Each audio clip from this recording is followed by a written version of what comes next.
12 जून एक ऐसा दिन जो इतिहास के पन्नों में काले दिन के रूप में दर्ज हो गया, लेकिन इस अंधेरे में एक रोशनी की किरण फूटी है। अंडमान की धरती से, समुद्र की गहराई से भारत को मिला है ब्लैक गोल्ड। नमस्कार दोस्तों, 12 जून का दिन हादसों से भरा रहा। एयर इंडिया का प्लेन क्रैश, 240 से ज्यादा मासूम लोगों की जान चली गई। यूपी में ट्रेन हादसा, एक और दिल दहला देने वाली खबर। और इतिहास में इसी दिन 1975 में इलाहाबाद हाई कोर्ट ने इंदिरा गांधी को चुनाव में दोषी ठहराया था और कुछ ही दिनों में देश में लग गई थी इमरजेंसी, यानी हर लिहाज से काला काला।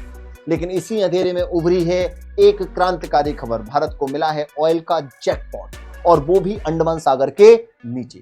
भारत के पेट्रोलियम मंत्री हरदीप सिंह पुरी जी ने खुद इस खबर की पुष्टि की।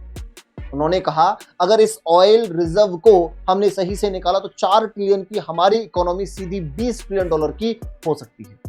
और ये कोई छोटी मोटी खोज नहीं है, ये ग्राउंड शेकिंग रियलिटी है। आज जिनके पास तेल है वो दुनिया में राज कर रहे हैं, चाहे रूस हो, अमेरिका हो या मिडिल ईस्ट। और अब भारत भी उसी क्लब में शामिल होने जा रहा है। और ये खाली दावा नहीं है, दुनिया की सबसे बड़ी ऑयल कंपनी एक्सन मोबिल ने खुद इसे लेजेंडरी डिस्कवरी माना है। दोस्तों, दुनिया का सबसे ताजा उदाहरण है गयाना, एक छोटा सा देश जिसे कोई जानता तक नहीं था, लेकिन जैसे ही समुद्र के नीचे से तेल मिला वो रातों रात जीरो से हीरो बन गया। आज वो 6.5 लाख बैरल प्रतिदिन तेल निकाल रहा है। लेकिन अंडमान में जो रिजर्व मिला है वो गयाना से भी बड़ा है। हरदीप पुरी जी ने कहा, तेल निकालना शुरू हो गया है, अगले कुछ महीनों में हम 2.5 लाख बैरल प्रतिदिन से शुरुआत कर सकते हैं। अच्छा, भारत में तेल पहले क्यों नहीं निकलता था, अब क्यों मिल रहा है? अब सवाल उठता है, पहले क्यों नहीं मिला था तेल? क्योंकि पहले की सरकारों की नीयत में खोट था। 1999 से लागू था एक मॉडल NELP, ना खुद करेंगे ना किसी को करने देंगे। लाइसेंस बिना रिश्वत के नहीं मिलता, लाइसेंस बिना रिश्वत के नहीं मिलता था।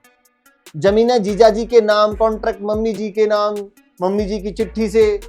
लेकिन फिर आया 2016, मोदी सरकार ने हेल्प पॉलिसी लाई, ओपन लाइसेंसिंग, रेवेन्यू शेयरिंग, पारदर्शिता। अब जो तेल निकलेगा उसमें सरकार और इन्वेस्टर दोनों को हिस्सा मिलेगा। बलिया यूपी में हाइड्रोकार्बन मिला, बिहार के गंगा बेसिन में भी, नॉर्थ ईस्ट में बड़े रिजर्व्स की आशंका।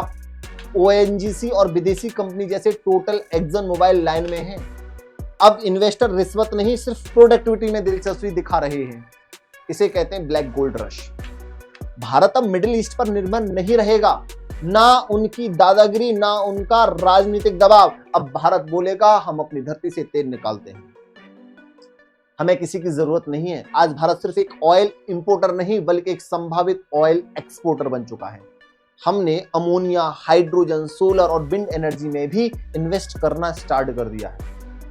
यह सब कुछ इसलिए संभव हुआ क्योंकि सरकार ने 1948 का नेहरूवादी कानून फाड़ कर फेंक दिया और 2025 के बजट में नया हाइड्रोकार्बन बिल पास किया। हाइड्रोकार्बन बिल याद रखिएगा।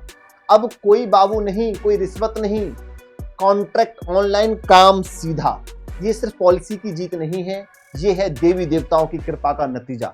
मां वैष्णो देवी ने लिथियम दिया, महादेव ने गंगा बेसिन में तेल दिया, और अब समुद्र के नीचे से मिल रहा है ब्लैक गोल्ड। वारे वाह! धरती से आकाश तक भारत अपनी किस्मत खुद लिख रहा है। मोदी जी की योजना है गोल्ड बैक्ड करेंसी लाना, डॉलर के वर्चस्व को टक्कर देना। आज भारत के पास 900 टन गोल्ड रिजर्व है, और जब ब्लैक गोल्ड भी मिल गया है तो समझ जाइए भारत का उठना तय है। अब ये सपना नहीं है, ये भारत का भविष्य है। जय हिंद लिखिए, जय सियाराम लिखिए, लेकिन सबसे जरूरी, भारत की इस जीत को गर्व से दुनिया को बताइए। धन्यवाद दोस्तों।